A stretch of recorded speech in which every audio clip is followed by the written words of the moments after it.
Hello, and welcome to the Bloodstream Podcast. For the entire month of March, Bloodstream is honoring Bleeding Disorders Awareness Month with daily episodes, and today I'm thrilled to be with you. Thank you all for listening. Subscribe to us on Apple Pods, Spotify, or wherever you get those podcasts. Tell a friend about us. We love word of mouth, and hey, welcome to Bloodstream.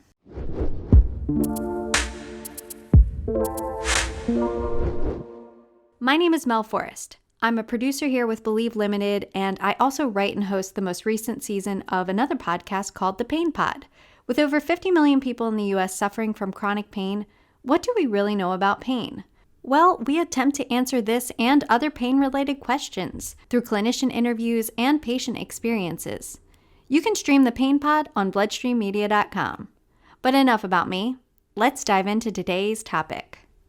Today, our guest is Rebecca Hill, and we will be discussing HIV and HepC in the community today. Rebecca Hill is the wife of Jonathan Hill, a severe hemophilia A patient who, in the 1980s and 1990s, faced the three H's: hemophilia, HIV, and HepC. You can read more about Jonathan's story in his recently released graphic novel, Blood of the Paladin. But Rebecca has also seen and experienced firsthand the ups and downs, treatments, advancements, and overall changes within the HIV and HepC community over the years. Coincidentally, today is also National Women and Girls HIV Awareness Day, so we thought it only fitting to share and highlight her experiences over the years. We'll be back after this quick break with Rebecca Hill.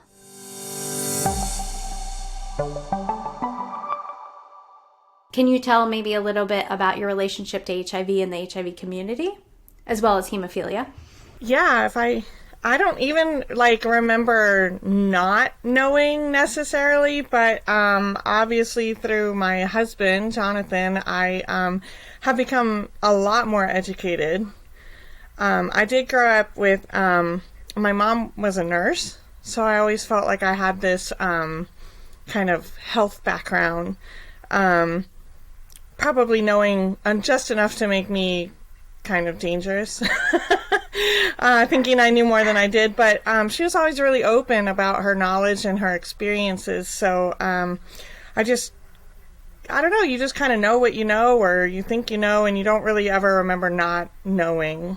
So Jonathan is your husband, and he does have a graphic novel out with us called Blood of the Paladin, which is amazing. And I will say, in our audio version, I actually played you, so I feel, I feel like it's so personal now for me to be able to talk with you.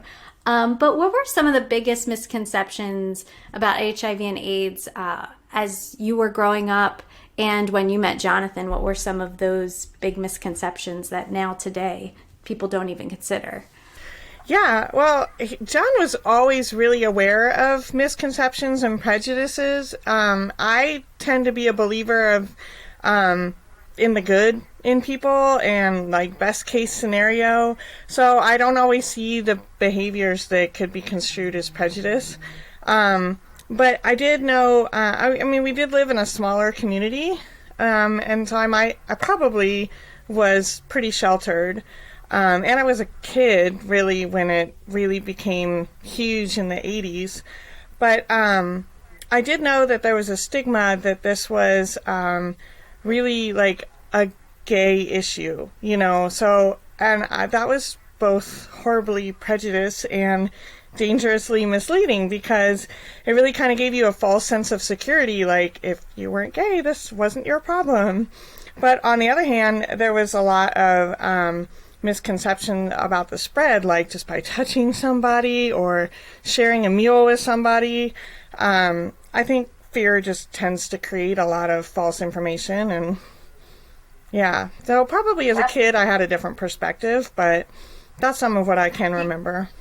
Do you think that you had mentioned that you didn't see things the same way, and maybe that you were a little more sheltered? Do you think that actually was to your advantage in your relationship as well later going on, that you didn't take in a lot of the negativity? I didn't take in a lot of the negativity, but I also think that just having those conversations with my mom, I was like, oh yeah, I know what hemophilia was.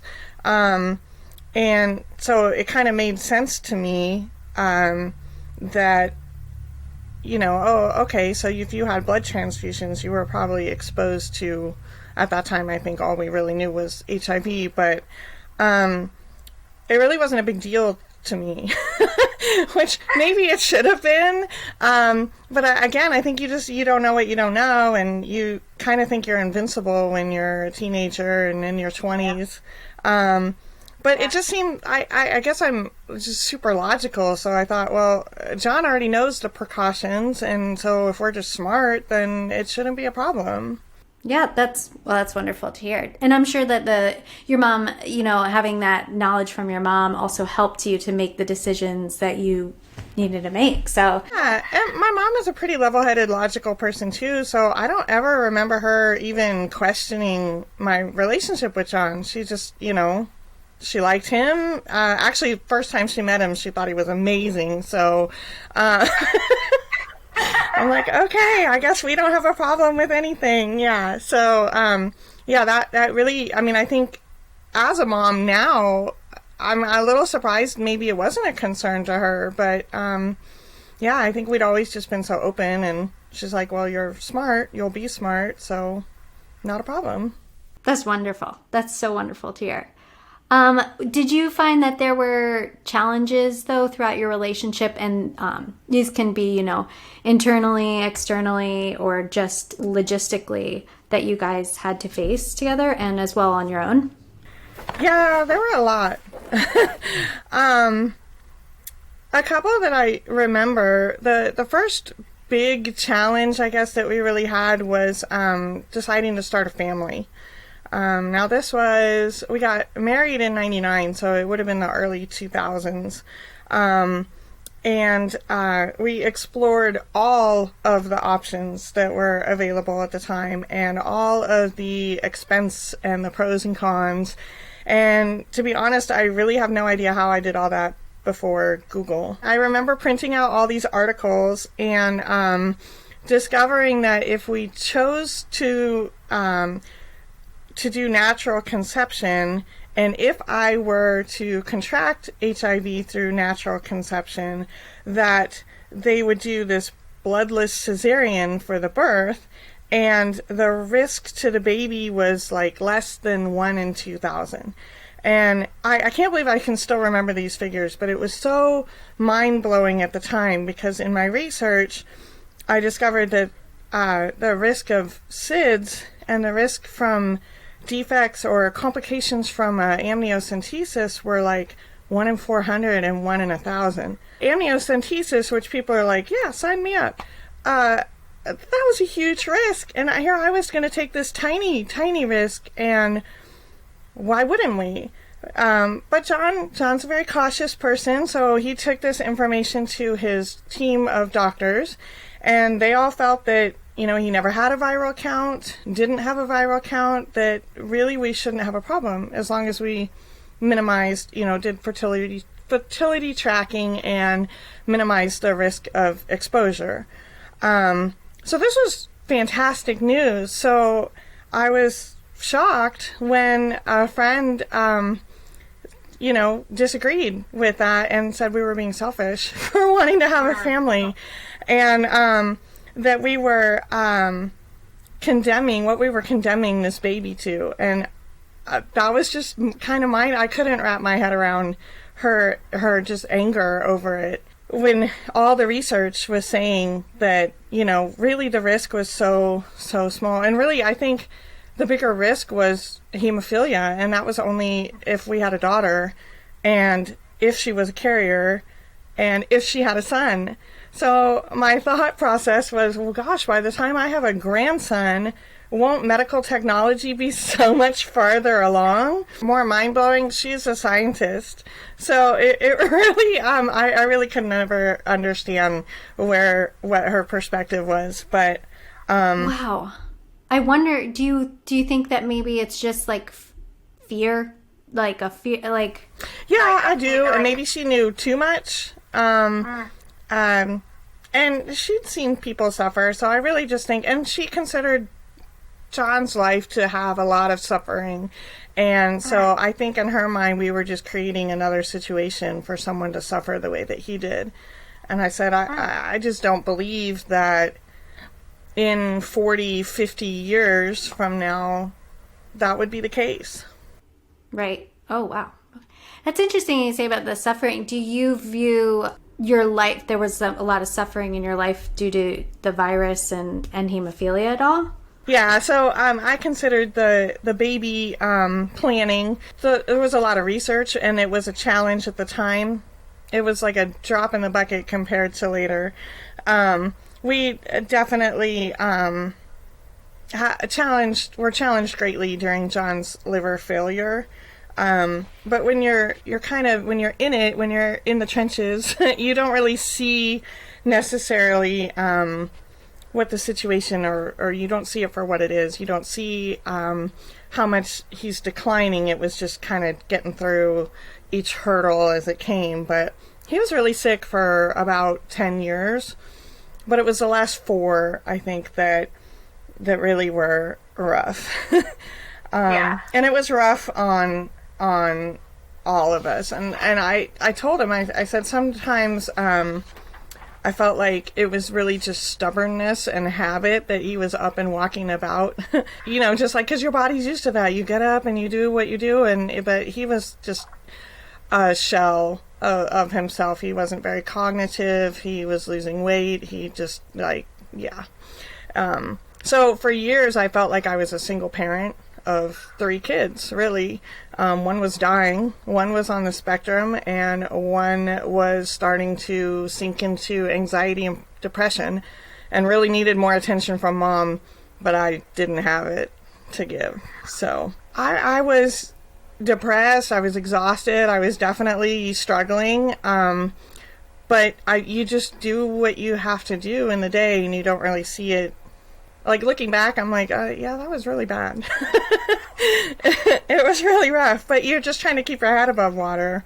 It's hard for me now, looking back, knowing that my good portion of my kids' life was seeing their mom so stressed out. I would say the scars are deep for all of us. And it really, when somebody in the family is sick, whether it's a child or a parent, anybody, it affects everybody. And I don't really think that I mean, when we got married, we knew there was going to be challenges, but you don't know what you don't know. You knowing there's going to be challenges and then experiencing them is a hugely different perspective. You can never be prepared for that. Absolutely. Did you feel like you had a good support system in other ways during that time? Or did you feel kind of like on your own ship? We did. In the beginning, it was rough because when we moved to Illinois, we've been here for about 15 years. 15 years. But it took a while to make new friendships, to find a church home, to really create those valuable relationships. We're both definitely relationship people. John tends to rely greatly on his, I call them the California friends, and that would be those featured in the graphic novel, his D&D buddies, but they've been lifelong friends, and they're very supportive. He's very close to his dad, and I was very close to my mom, but she ended up passing unexpectedly about 6 years ago, so right in the thick of that really dark, challenging time. What I tried hardest was to create a sense of normalcy for our family. So John was in and out of the ER every other week or so, and for a good chunk of time there. And when they were really little, it was Dad was going to the doctor. Now, I had a kid on the spectrum, so we really had to explain things in a way that made sense to him. So Dad was going to the doctor, the pets go to the pet doctor, the car goes to the car doctor, the kids go to the doctor, and that was never a scary thing. So dropping him off at the ER became just Dad's going to the doctor. To just not make it a scary thing, this was just part of our life. And honestly, I don't think they really know how close he was to dying. They knew he was really sick, but we never discussed the what if there is no liver. How would you say your life is today, though? Like, if you were to look at it, you know, for outside of your body right now, is it much, obviously different than when you first met John, and then, you know, even 4 years ago and such? Would you say it's drastically different? It is drastically different. And I think to the outsider, I think everything probably looks incredibly amazing. John certainly recovered remarkably. There was minimal fallout from the whole surgery and everything. I mean, he has some arthritis. He has a compromised immune system, but for the most part, he's thriving and not just barely surviving. So that's huge. Noah, he's our oldest. He's a senior in high school, which unfortunately is pandemic affected, so it's not the greatest senior year, but he's doing as well as can be expected.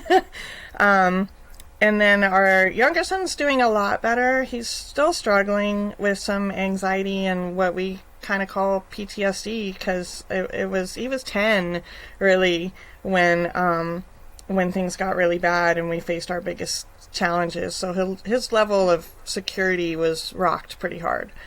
But I never really thought that I was doing a lot more than just surviving, but I've had so many people tell me otherwise. And I do, looking back, I'm like, yeah, it was a lot. I think there were a lot of days I just wanted to crawl into a cave and stay there. But I did have what I call a kind of a come to Jesus moment, where I really had to give up a lot of control. That you're in charge of your family for so long. You're making decisions. You're dealing with the finances. You're making medical decisions, school decisions, and all that. And I really just had to give up some of that. I'm not controlling everything, and it was creating a lot of stress that was detrimental to my health. So from that point on, I really could kind of begin to heal myself and feel a little more like I was on solid ground, really. I learned a lot about myself, as I think people do when they're, in any kind of trauma. But I think definitely today I'm just really just trying to be healthier, just all around, spiritually, mentally, physically. That's probably the last one, but you got to have your spiritually and mentally first, I think, before you really can work on the physically. But it really there's still challenges. I think everybody has challenges, and every day is going to bring a different set of challenges. They're just different. They're not necessarily gone. They're just different today. But I would say definitely not like before. Wow. Well, thank you so much, seriously, for talking today. It's been an honor, and also, your part of the story is also very inspiring, and I really thank you for being with us today to talk about it a little bit. Yay! Well, do you have anything else you want to add? No, I mean, I don't really. I just, I guess maybe to someone who is, in my position, you're married to somebody with these challenges. It's just, you're not alone. And I think sometimes you really can feel like you're alone, because there's not a lot of people. It's not like I had anybody to talk to who was in my same position. But there definitely were a lot of people close to me that were willing to pray for me, willing to support me. There were, and if you have that supportive circle, it does make it a lot more survivable. That's beautiful. Thank you so much.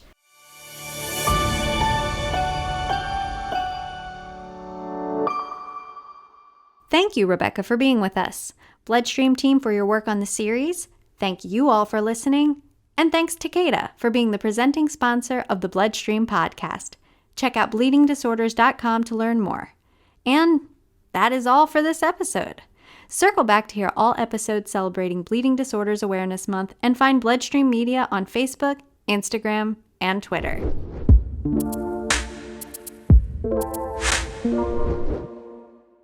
They found out that I had hemophilia when I was 2. This is the story of Jonathan Hill, John rolls a death save.